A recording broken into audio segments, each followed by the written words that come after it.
Assalamualaikum warahmatullahi wabarakatuh. Bismillahirrahmanirrahim. Alhamdulillahirabbil alamin. Asyhadu alla ilaha illallah wa asyhadu anna Muhammadar Rasulullah. Allahumma shalli ala Muhammad wa ala ali Muhammad. Halo teman-teman semua, perkenalkan nama saya Syuhada Ramadan. Saya seorang front end developer.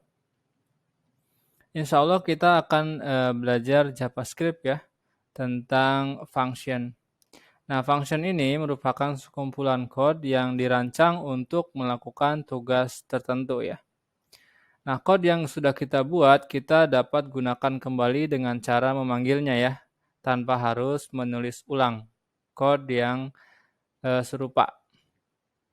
Nah, ada beberapa cara untuk menuliskan function ya, atau menggunakan function. Pada latihan kali ini kita akan coba function declaration ya. Nah, untuk lebih jelasnya tentang function declaration, langsung saja kita masuk ke sesi praktek.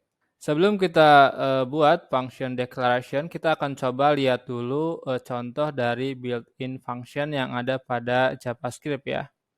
Di sini misalkan ada built-in function namanya alert ya. Nah, alert ini berfungsi untuk menampilkan peringatan kepada user. Nah, cara membuat function atau built-in function alert dengan cara seperti ini ya. Kita tuliskan keyword alert seperti ini, kemudian kita tuliskan kurung buka dan kurung tutup. Kemudian di sini ada tanda titik koma ya. Nah, untuk menampilkan peringatannya kepada user, kita bisa masukkan di sini. Mau peringatan apa yang dimunculkan kepada user. Nah, misalkan kita peringatannya kita tulis seperti ini ya, waktunya belajar gitu. Nah, untuk melihat hasilnya kita bisa lihat di browser sekarang ya. Nah, maka browser akan menampilkan peringatan kepada user ya, yang berisi waktunya belajar. Nah, seperti itu ya cara kerja built-in function alert di dalam JavaScript. Kita akan coba satu lagi ya, built-in functionnya. Misalkan di sini ada built-in function from ya. Nah, from ini digunakan untuk memberikan input kepada user ya. Kalau misalkan dia ingin mengisikan sesuatu atau sesuatu input gitu. Nah, untuk menuliskannya kita cukup sama tadi kayak alert ya. Kita tuliskan keyword from di sini. Kemudian di sini kita tuliskan kurung buka kurung tutup. Nah, di sini kita masukkan placeholder lah ya atau labelnya di sini. Misalkan di sini kita menyuruh user untuk memasukkan nama user gitu ya. Nah, kalau kita lihat di browser sekarang, nah maka browser akan menampilkan ya inputan yang bisa diisi oleh user. Di sini juga browser juga menampilkan label yang tadi sudah kita buat ya, masukkan nama Anda. Nah, seperti itu ya. Nah, itu merupakan beberapa contoh dari built-in function yang ada pada JavaScript ya. Kali ini kita akan coba membuat function kita sendiri ya, dengan menggunakan function declaration. Kali ini kita akan coba membuat function yang akan mencari nilai keuntungan ya. Seperti kita tahu, nilai keuntungan didapat dari harga penjualan dikurangin harga pembelian, maka didapatlah nilai keuntungan. Nah, kita akan coba membuat function yang akan menghitung ya nilai keuntungan dari sebuah penjualan menggunakan function declaration. Nah, untuk membuatnya kita bisa menggunakan format code seperti ini ya. Ini merupakan sintak yang kita gunakan untuk membuat function declaration. Pertama, kita tuliskan di sini keyword function ya. Kemudian kita tuliskan nama functionnya. Kemudian kita masukkan parameter yang dibutuhkan.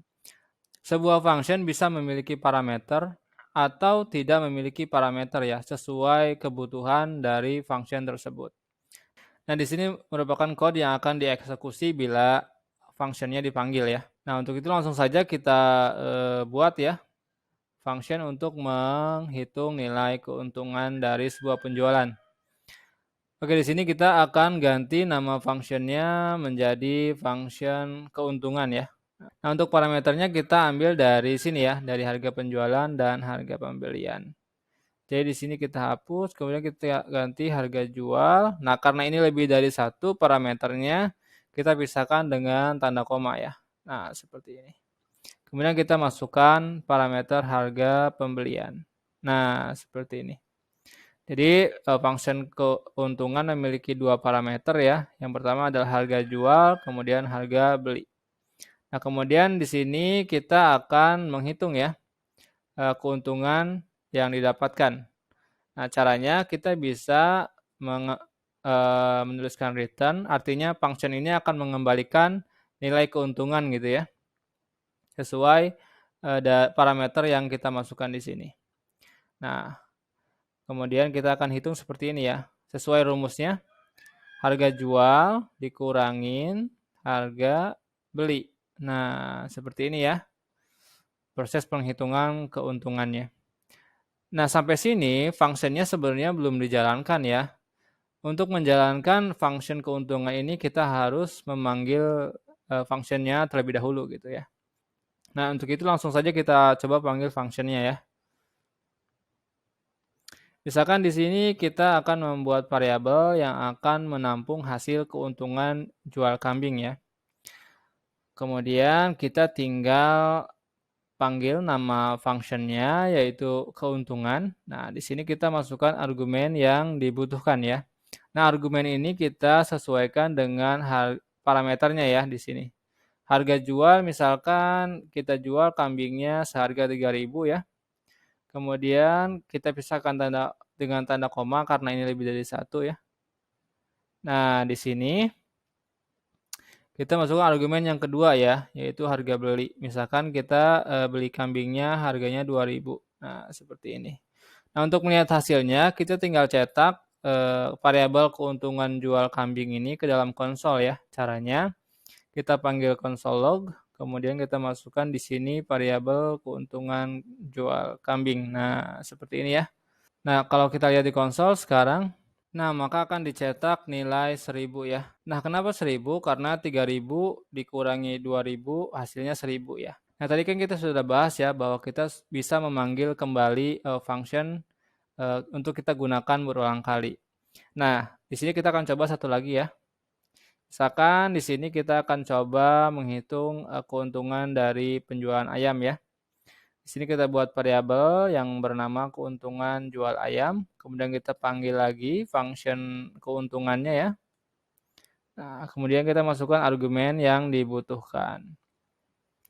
Di sini misalkan harga jualnya kita kasih 1.500 lah ya. Kemudian kita bisa pisahkan dengan tanda koma. Kemudian kita masukkan harga belinya yaitu 1.000. Nah, seperti ini. Kemudian untuk hasilnya kita tinggal cetak di konsol ya. Dengan cara memanggil console log, kemudian kita masukkan variabel keuntungan jual ayam di sini. Nah, seperti ini ya. Nah, kalau kita lihat di konsol sekarang, nah maka akan dicetak 500 ya. Nah, karena 1.500 dikurang 1.000 tinggal 500 ya. Nah, sebenarnya cara kerjanya simple ya. Jadi 1.500 ini akan masuk ke dalam harga jual. Kemudian harga jual ini akan memiliki nilai 1.500. Nah, kemudian 1.000 ini akan masuk ke harga beli dan harga beli akan memiliki nilai 1.000 ya.